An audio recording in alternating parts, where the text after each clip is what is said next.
e trazer as exposições na oração de Neemias.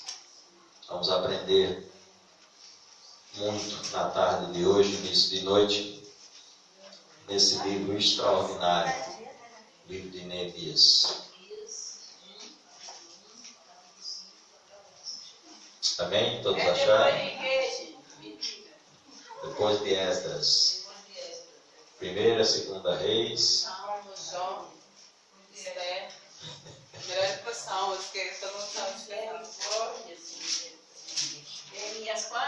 Capítulo 1. Capítulo 1, do versículo 5 ao 11. Amém? Todos acharam? Aqueles que têm condições, vão ficar de pé em reverência à palavra de Deus. Amém? Vamos fazer essa leitura, acompanhe na sua Bíblia. Diz assim a palavra do Senhor. E disse: Ah, Senhor, Deus dos céus, Deus grande e temível, que guardas a aliança e a misericórdia para com aqueles que te amam e guardam os teus mandamentos. Estejam, pois, atentos os teus ouvidos e os teus olhos abertos para acudires à oração do teu servo, que hoje faço à tua presença, dia e noite, pelos filhos de Israel, teus servos, e faço confissão pelos pecados dos filhos de Israel, os quais temos cometido contra ti, pois eu e a casa do meu pai temos pecado. Temos procedido de todo corruptamente contra ti. Não temos guardado os mandamentos, nem os estatutos, nem os juízos que ordenaste a Moisés, teu servo.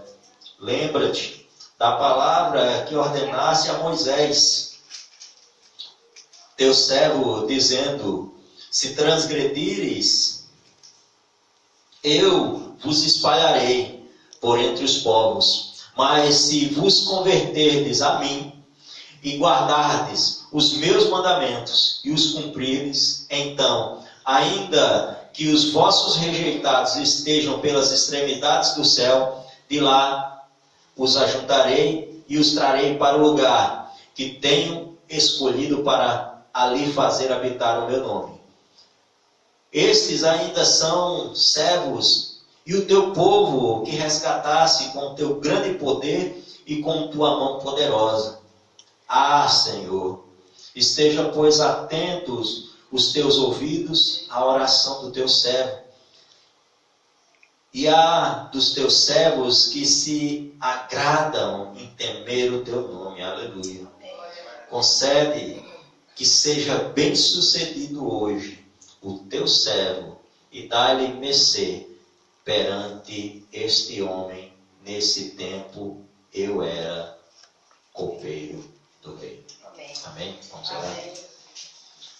Senhor, meu Deus e Pai, somos gratos pelo imenso amor pelo qual o Senhor nos amou.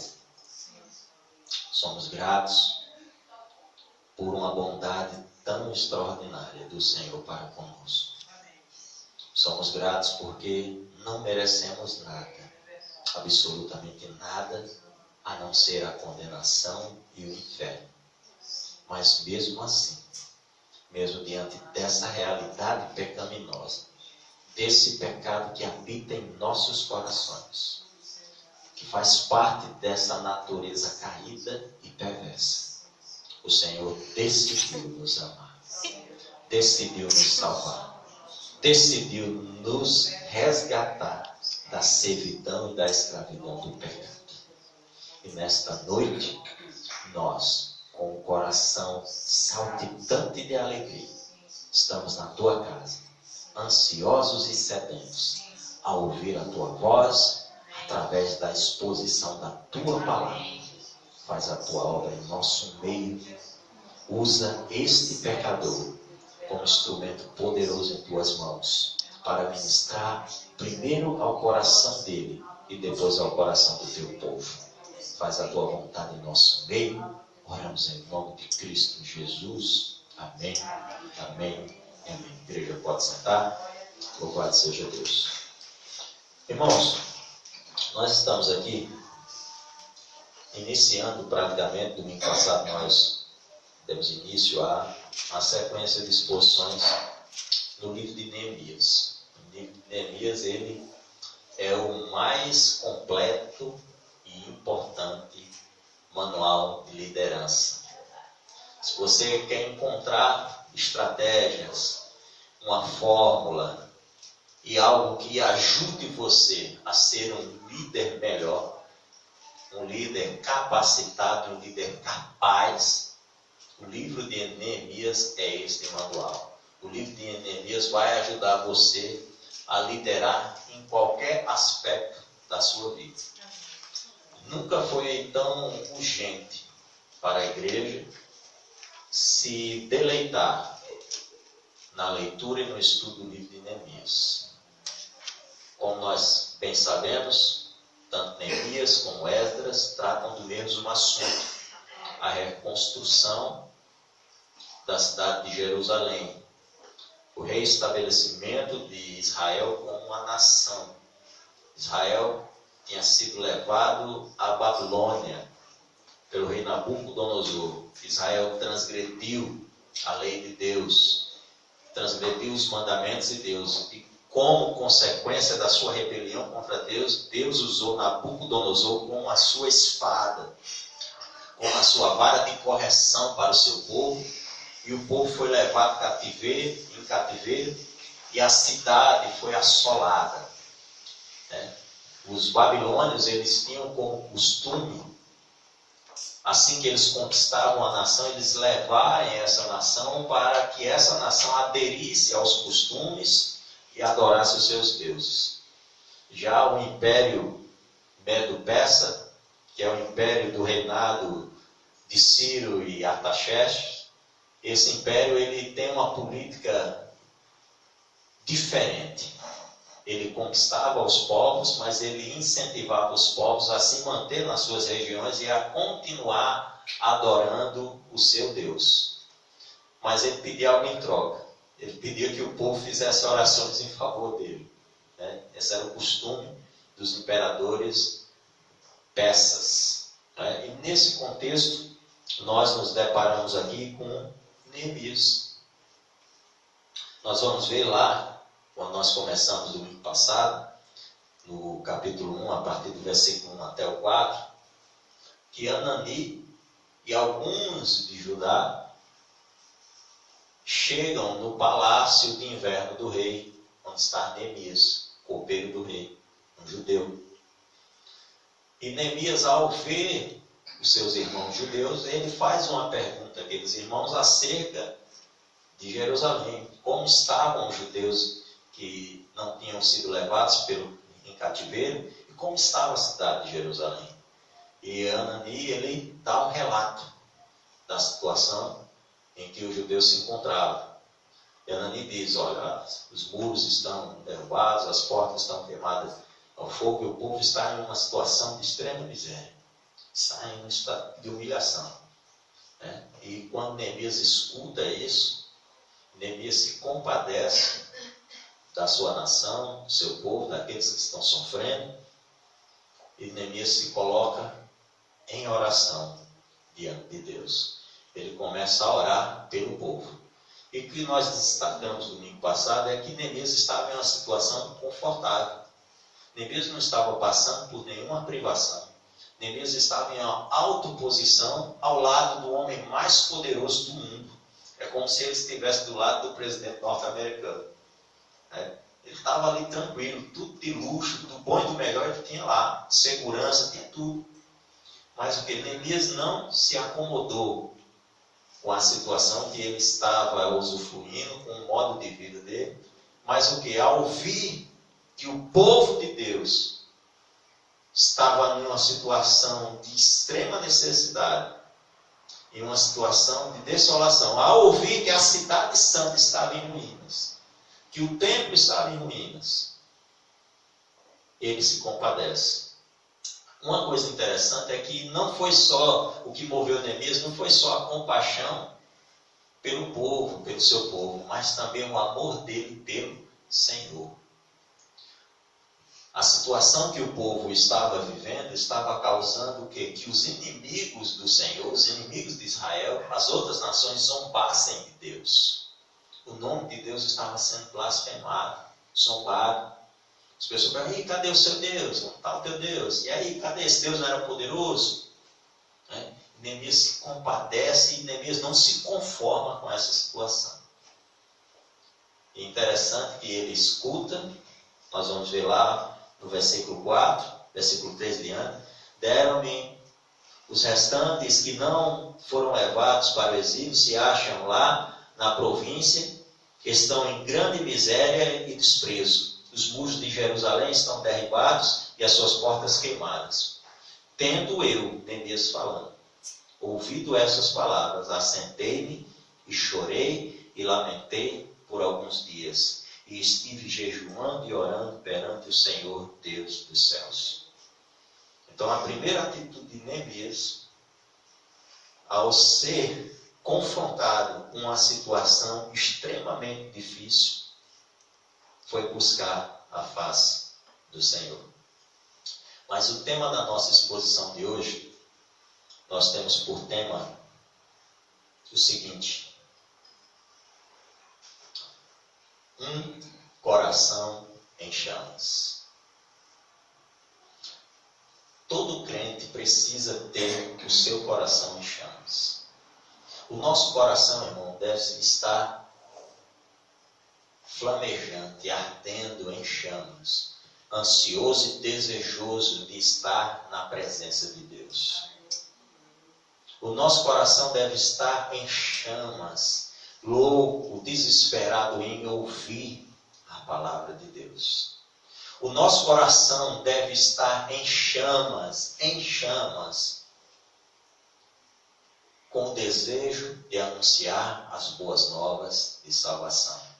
O nosso coração deve estar em chamas, com o desejo de aliviar, de ser uma solução para a dor e o sofrimento dos aflitos. O nosso coração deve estar em chamas. E na noite de hoje, o meu objetivo com essa mensagem é fazer com que você entenda e fazer com que você descubra como você pode incendiar desta forma o seu coração. Quais são as estratégias que a palavra de Deus, que essa oração de Neemias vai nos dar para que possamos incendiar os nossos corações. Para que assim, eu e você, esta igreja, nós possamos ser a diferença, fazer a diferença na nossa geração, a diferença na nossa casa, a diferença na nossa cidade, a diferença no nosso estado, a diferença no nosso país e a diferença no mundo. Amém, irmãos? Amém. Nós vimos também, irmãos, que tudo isso ocorre, irmãos, mais ou menos em 444, 45 a.C. Isso quer dizer o quê? Provavelmente nós vamos ver aí que quando Neemias é confrontado com a realidade do povo de Israel, já faziam 142 anos que o povo tinha sido enviado de volta para a reconstrução e ainda não tinham conseguido reconstruir o templo. O primeiro aí foi Zorobabel. Aí o rei Ciro, ele, ao ser confrontado com a profecia de Jeremias, né, em que ele fala que Deus levaria o povo de volta, né, ele entende que ele estava fazendo a vontade de Deus e ele ordena que o povo retorne para reconstruir a cidade. Mas quando eles chegam lá, os samaritanos, que é um povo misturado, né, eram judeus com outras nações, eles fazem uma proposta aos judeus de ajudarem os judeus na reconstrução do templo, da reconstrução da cidade, dos muros. Mas, sabiamente, os judeus, eles rejeitam essa proposta.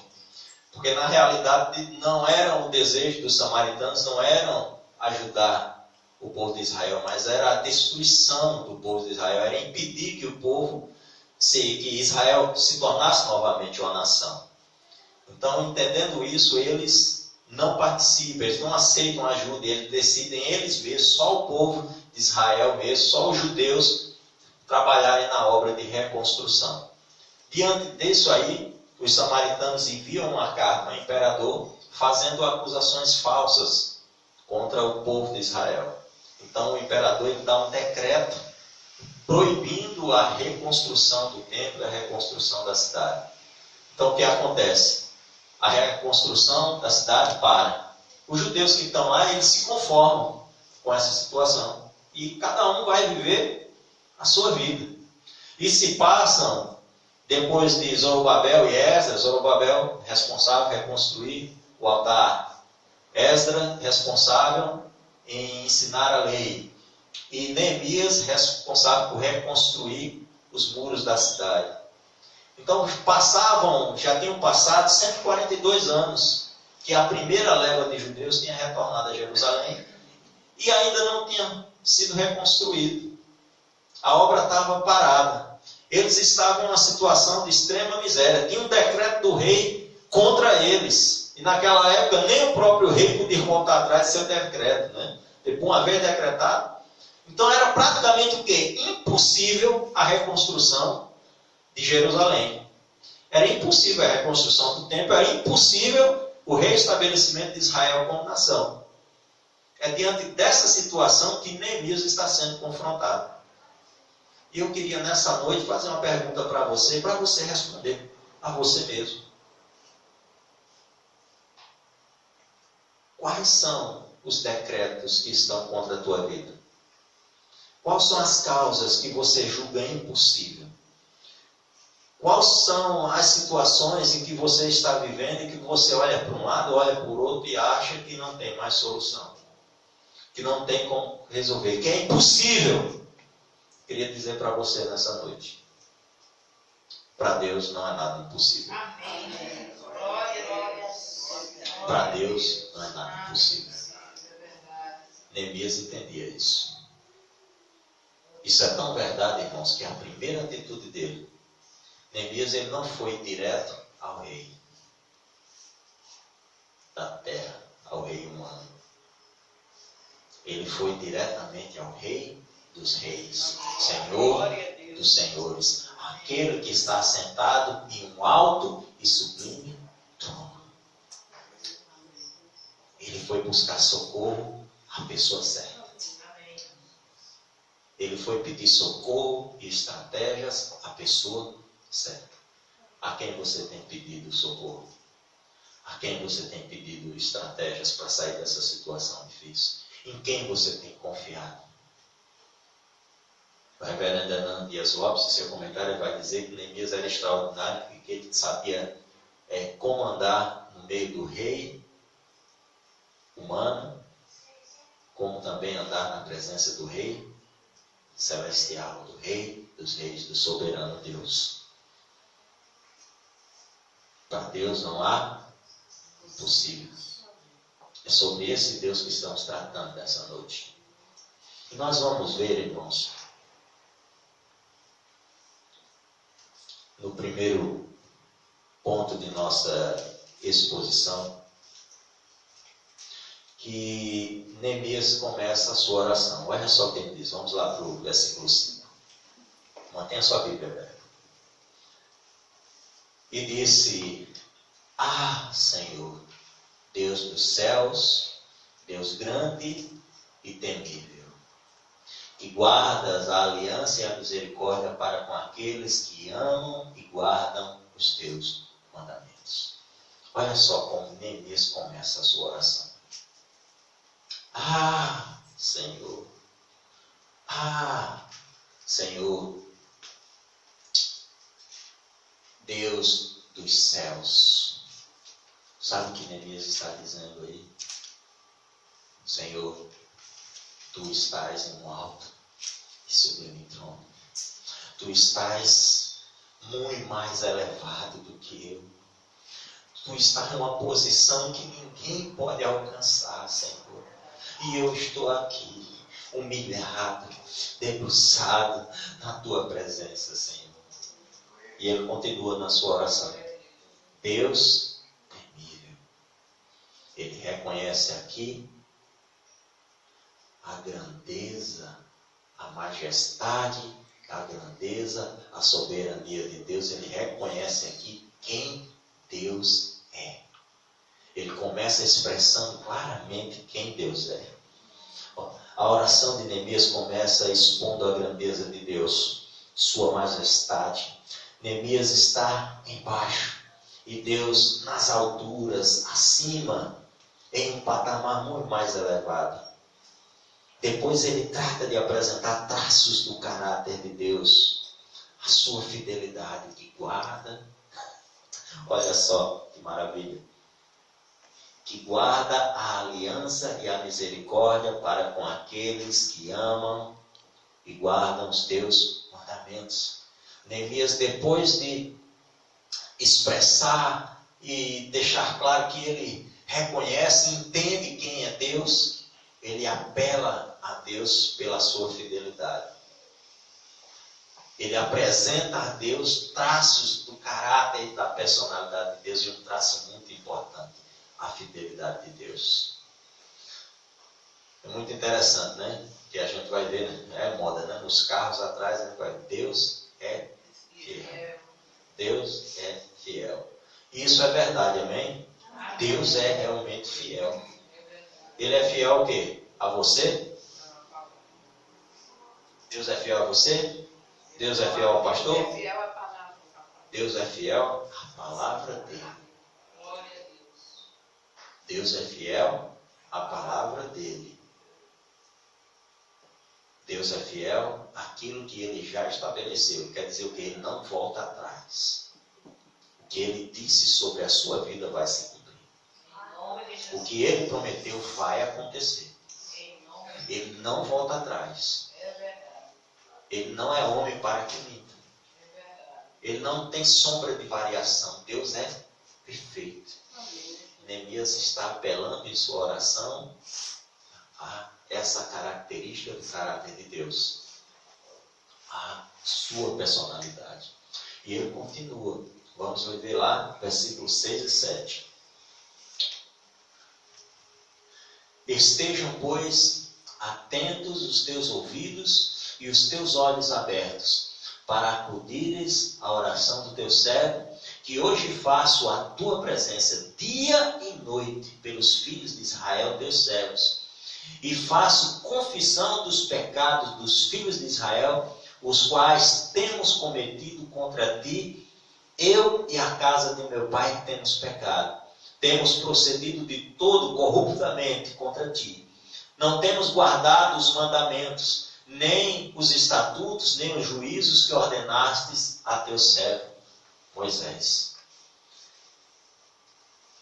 Neemias agora, ele usa uma estratégia que nós chamamos na teologia de antropomorfismo, que é atribuir a Deus formas e características humanas. Deus é Espírito, amém? Amém. Todos aqui sabem que Deus é Espírito? Amém. Deus não tem mão, Deus não tem olhos, Deus não tem ouvidos, Deus não tem pés. Deus, ele é Espírito. O Espírito, ele não tem um corpo assim como o meu e o seu. Mas o autor bíblico, ele usa esse tipo de linguagem para que eu e você possamos compreender o quão flamejante e o quão intensa é a oração que ele está fazendo a Deus. Ele atribui essas formas para que você possa sentir um impacto. Os sentimentos que estavam dominando o coração de Neemias na hora que ele está orando esta oração ao Senhor. Agora Neemias utiliza o que na teologia chamamos de antropomorfismo, atribuir a Deus características humanas. Destaca-se aqui que Neemias está desesperado por socorro. Quando Neemias faz essa oração, Neemias está desesperado pelo socorro de Deus. Eu acho que você já viu, né? Uma pessoa desesperada. Acho que todo mundo já viu. Eu acho que você em algum momento da vida já ficou desesperado. Sim. Com raras exceções. A situação de desespero é uma situação extrema.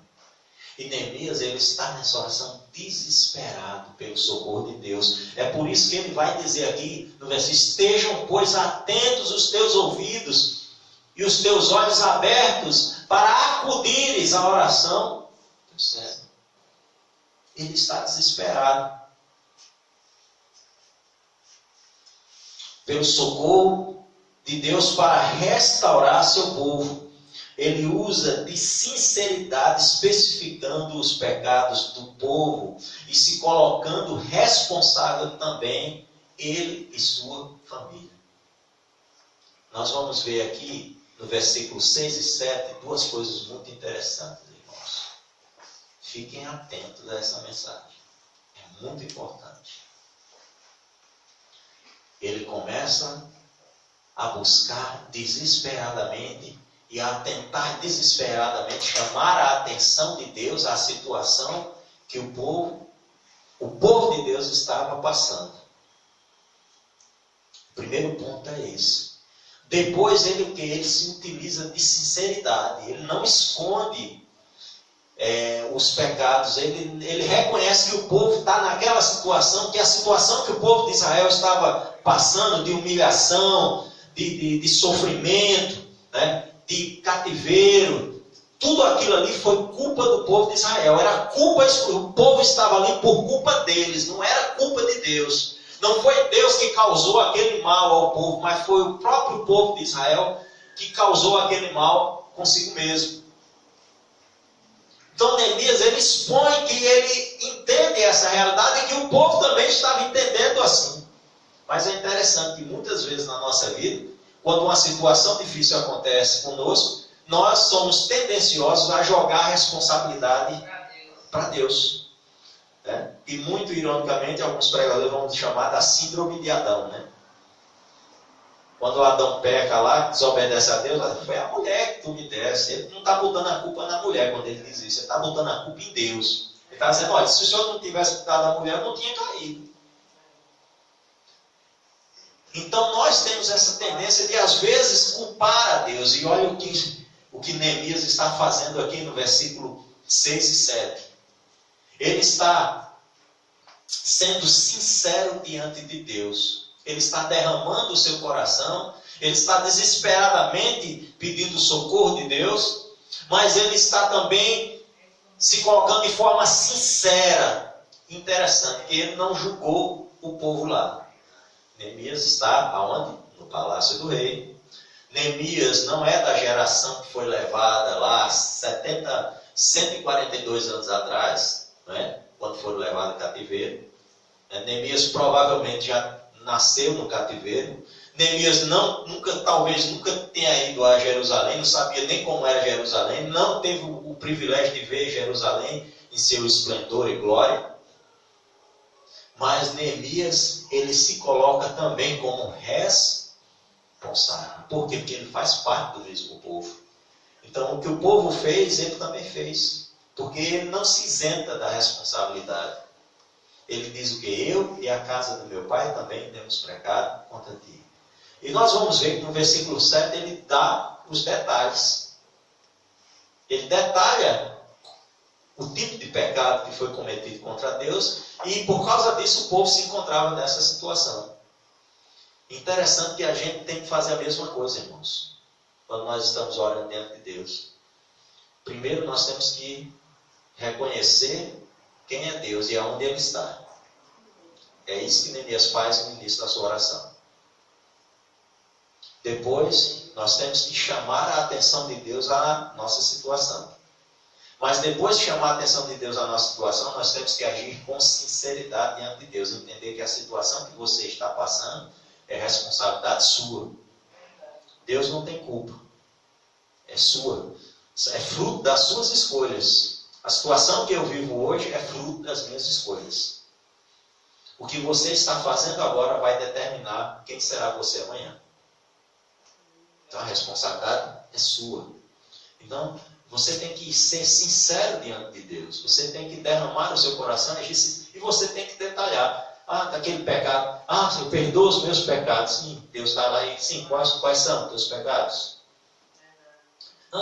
É oração vaga. Senhor, perdoa esse pecado, é porque eu tenho agido, Senhor, dessa forma, disso, eu tenho feito assim, Senhor. E fala mesmo. Seja sincero diante de Deus. Senhor, eu tento fugir desse negócio, mas é mais forte do que eu. Eu não consigo, eu não resisto, eu termino caindo de novo, eu fico triste. Ô Senhor, eu não consigo minhas forças, então me ajuda, Senhor. Me ajuda a resistir. Seja sincero diante de Deus. É isso que Neemias está fazendo aqui. Ele está sendo sincero diante de Deus. Olha só, outra característica importante da oração de Neemias. Vamos lá para o versículo 8 e 9. Olha só.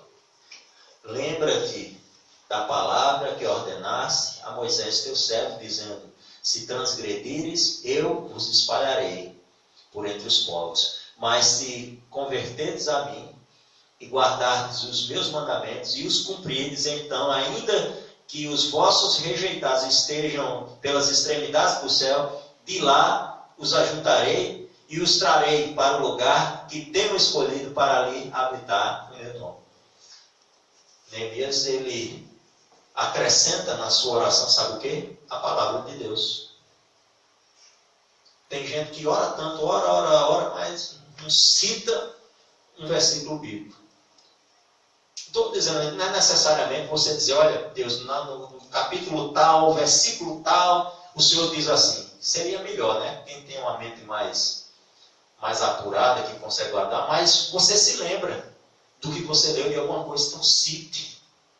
Cite a palavra de Deus. As nossas orações têm que estar recheadas da palavra de Deus. Sabe o que Neemias está fazendo aqui? Ele está apelando. Ele reconhece quem Deus é e quem Ele é. Ele busca desesperadamente a atenção de Deus à situação que o povo está passando. Depois, ele confessa os pecados do povo e os pecados dele e da família dele. E agora, ele cita a palavra de Deus. Mas ele não está citando aleatoriamente, não. Ele está citando a promessa de Deus. Ele está dizendo, olha, o Senhor prometeu, está escrito, o Senhor disse assim, foi assim que o teu servo nos ensinou, que o Senhor falou assim, se a gente se arrependesse e voltasse, o Senhor faria isso, e é isso que eu estou pedindo agora. É isso que eu estou pedindo, eu estou pedindo que o Senhor cumpra a sua palavra. É isso que Neemias está fazendo, meu irmão. O segredo de uma oração vitoriosa é esse. Olha só que maravilha, vamos lá. Neemias introduz a palavra de Deus em sua oração, chamando a atenção de Deus para a sua promessa. Ele cita Levítico 26, 33 e Deuteronômio 30, do 1 a 5. São alguns dos 2 livros do Pentateuco, dos primeiros 5 livros da Bíblia. Ele está citando ali a palavra de Deus, ele está recheando a oração, mas ele está colocando a promessa. Então é bom também que você decore os versículos onde tem promessa de Deus. Eu tenho uma Bíblia, não tenho mais não, porque eu dei a meu irmão. Eu tenho uma Bíblia muito interessante, que era a Bíblia Promessas, e era grifado. Versículo que eram promessas de Deus para o povo era grifado. Meu amigo, é promessa demais. Tem muita promessa na palavra de Deus para o seu povo. Então você precisa entender isso. Você precisa entender isso, você precisa relembrar. Não é que Deus esqueceu, mas Deus quer ouvir. Quer ouvir de você. Não é que Deus não sabe o que está acontecendo com você. Não é que Deus perdeu o controle da sua história, da sua vida. É porque Ele se alegra em ouvir você. Ele se alegra quando você derrama o seu coração na presença dEle. Ele se alegra quando você é sincero diante de Deus. Ele se alegra quando você o relembra das suas promessas. Maravilhoso, né, irmãos? Vamos lá, versículo 10. Olha só. Estes ainda são teus servos e o teu povo, que resgatastes com teu grande poder e com tua mão poderosa. Neemias traz a lembrança de Deus, irmãos, agora, que o povo que está lá sendo humilhado, olha, está vendo, Senhor? Olha, esse povo que eu estou orando aqui, buscando, que eu faço parte, que a minha família faz parte, esse povo, não é só o meu povo, não, ele é teu povo também. O Senhor os escolheu, o Senhor colocou como nação, a nação santa, sacerdote. Povo eleito, eles foram eleitos pelo Senhor. O Senhor os resgatou. Lembra que o Senhor retirou da mão do faraó com um braço forte. O Senhor fez sinais e maravilhas no deserto, no meio desse povo. Esse povo é o teu povo e ele agora está sendo humilhado lá. Os inimigos de Israel estão zombando do teu nome, zombando do teu povo. Ele é teu povo. Ele é teu povo também. Compadece deles, porque ele é teu povo. Eles são teus, Senhor. Ele traz a lembrança de Deus que o povo em humilhação,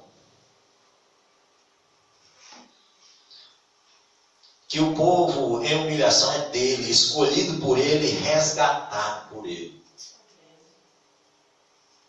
E você precisa às vezes lembrar, Senhor, eu sou teu. Quem lembra aqui do testemunho do irmão Nivaldo? No trabalho dele ele sempre perseguido. E ele foi buscar socorro em quem? Ele foi falar para o gerente da empresa, para o chefe. Não.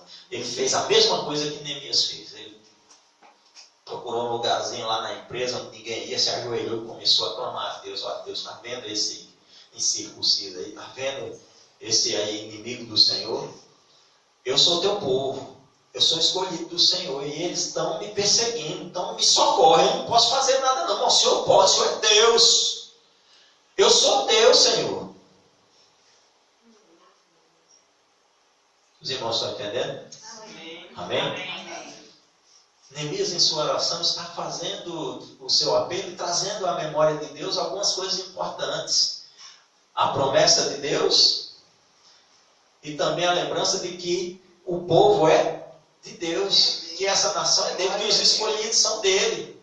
E que ele fez promessa de guardar os escolhidos, de proteger. Se esses escolhidos estão em obediência. Versículo 11. Ah, Senhor, esteja, pois, atento os teus ouvidos à oração do teu servo e às dos teus servos, que se agradam de temer o teu nome. Concede que seja bem sucedido hoje teu servo e dá-lhe mercê perante este homem. Nesse tempo eu era copeiro do rei. Neemias finaliza a sua oração com o último apelo. Neemias era copeiro do rei, como nós confirmamos aqui no versículo 11. Sabe o que isso significa? Ele era um homem de extrema importância no Império Medo-Persa. Ele era um homem de confiança do rei Artaxerxes. Ele era o primeiro. Era uma espécie de primeiro-ministro. A gente vê, né, na televisão, primeiro-ministro japonês, primeiro-ministro não sei de onde, desse país que tem essa forma de governo. Ele era o primeiro-ministro. Mas tinha algo interessante. Se ele chegasse à presença do rei, se ele fosse entrar lá na presença do rei, sem que o rei chamasse ele era morto imediatamente. Ninguém podia entrar na presença do rei sem a autorização do rei. Lembra de Esther? Quem conhece a história de Esther? Nem a esposa do rei, nem a rainha podia fazer isso. Então, o que é que Neemias precisava? Neemias tinha uma causa nas suas mãos impossível. O povo estava em desgraça, em humilhação. A cidade estava destruída. É como eu expus, é como se tivesse acontecido um gigantesco bombardeio, um furacão, um tsunami da cidade de Jerusalém. O povo estava andando no meio dos escombros da cidade. A cidade estava destruída, estava em pedaços. Tinha um decreto real proibindo a continuidade da reconstrução. Estava tudo contra o desejo de Neemias de ajudar o povo e reconstruir a cidade. Só um milagre, algo impossível poderia mudar essa situação. Então o que é que Neemias faz? Ele primeiro vai conversar com o rei dos reis. Senhor dos senhores. faz um apelo. Desesperado, ele pede por socorro. Reconhece os pecados dele e do povo. Lembra a Deus das promessas. Lembra a Deus das promessas. E agora ele faz um último apelo, porque ele estava prestes a entrar na casa do rei, na presença do rei. Neemias finaliza com um último apelo. Dai-me mercê perante esse homem. Ele precisava de todo o apoio do imperador e sabia que só Deus podia mover o coração do rei ao seu favor. Já fazia, irmãos, praticamente 4 meses. Não foi assim. Neemias foi lá, rapidinho, entrou lá no quarto dele, orou, foi para Brasil. 4. Oração fervorosa. Sabe o que Neemias é? Um homem com o coração em chamas.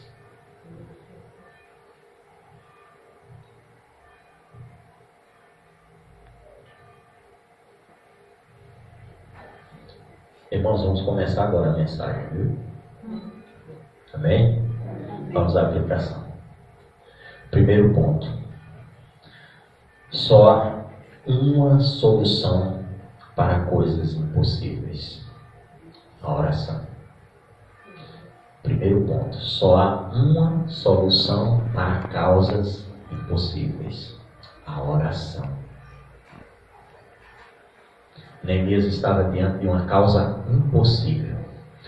Acredito que tem pessoas aqui que já se deparou, talvez esteja se deparando com causas impossíveis. Mas eu estou dizendo a você, amparado pela palavra de Deus, que a única solução para a sua causa impossível é a oração. É você ter o seu coração em chamas, como Neemias. Mateus 21, 22 diz: e tudo o que pedirem em oração, se crerem, vocês receberão. Jesus dizendo. Não sou eu, Jesus. Tudo o que pedires, crendo, receberão. Mas você precisa ser um homem e uma mulher com o coração em chamas. Segundo ponto, sejam sinceros diante de Deus. Neemias foi sincero diante de Deus. Às vezes a gente vai orar e vai buscar a face do Senhor, mas a gente fica achando que está conversando com o pastor, né? Que consegue enganar ele, que não diz só um pedacinho ali, né? Que o pastor não vai saber, o pastor não tem como entrar na sua mente e saber o que está acontecendo com você, né? Aí você pensa que Deus é igual ao pastor, né? Que você consegue enrolar Deus. Não consegue não. Deus sabe o que você vai dizer antes que você fale. Deus sabe o que você vai fazer antes que você realize. Deus, ele sabe da sua história antes que você nascesse. De tudo que você vai fazer, já fez, vai fazer ainda, Deus já sabe. Então, nós estamos com diante de Deus, nos despidos completamente diante de Deus. Então, como é que a gente vai se dirigir a um Deus assim? Como é que a gente se dirige assim? A gente se dirige com sinceridade. Tem que ser sincero. Olha só o que diz Hebreus 10, 22. Sendo assim, aproximemo-nos de Deus com um coração sincero e com plena convicção de fé, tendo os corações aspergidos para nos purificar de uma consciência culpada e tendo os nossos corpos lavados com água pura. Sinceridade diante de Deus. Terceiro ponto. Tudo está sobre o governo de Deus. Deus não perdeu o controle da história da minha vida. Deus não perdeu o controle da história da sua vida. Deus não perdeu o controle da história da vida da sua família, dos seus familiares, não. Deus não perdeu o controle do Brasil. Deus não perdeu o controle dos Estados Unidos. Deus não perdeu o controle da China. Deus não perdeu o controle de nada. Deus está governando tudo. E tudo está acontecendo para cumprimento da sua palavra. Ele estabelece reis e ele retira reis. Ele estabelece reinos e ele retira reinos. A gente vai ver isso lá em Daniel. Nabucodonosor reconhece isso aí. Olha só que interessante. Vamos ver Salmo 103, 19. O Senhor estabeleceu o seu trono nos céus, e como rei domina sobre tudo que existe. Aleluia! Glória a Deus. Concluindo, irmãos, o reverendo Hernando Dias Lopes, ele diz algo interessante. Ele diz o seguinte: quando o homem trabalha, mas quando o homem ora, Deus trabalha. Amém. Um coração está em chamas quando os joelhos estão dobrados, quando portas de quarto se fecham, quando lágrimas regam o nosso chão. Um coração em chamas transforma pequenos em gigantes. Deus não precisa de milhares, basta um com o coração em chamas para restaurar uma nação.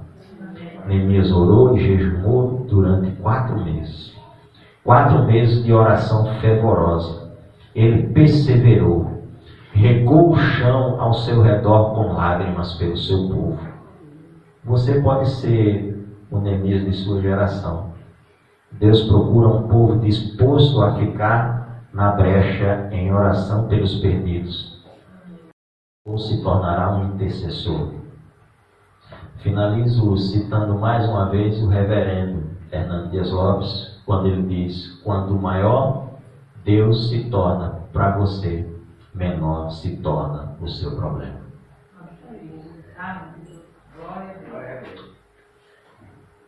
Eu preciso ser um homem com coração em chamas. Você precisa ser um homem e uma mulher com coração em chamas. Qual é a receita para incendiarmos o nosso coração? É nos ajoelharmos diante desse Deus, derramarmos o nosso coração com sinceridade, reconhecendo os nossos pecados, lembrando a Deus das suas promessas, mas principalmente se colocando na brecha em favor da pessoa que está do seu lado. Vivemos uma geração muito egoísta, uma geração que está acostumada a orar que nem criança recém-nascida ou criança de 3 anos, que olha para Deus e diz: me dá, me dá, me dá, me dá papai, me dá papai. Precisamos amadurecer, precisamos ser maduros. Senhor, salva a vida do meu irmão. Senhor, restaura o casamento do meu irmão. Senhor, restaura aquela família. Senhor, aviva a obra no meio da tua igreja. Senhor, levanta missionários para que o teu reino se expanda. Senhor, levanta pessoas com um coração liberal para ofertarem para a obra missionária. Senhor, levanta pessoas para fazer a diferença na nossa geração. Deus procura por pessoas com o coração em chamas. Deus abençoe. Espero que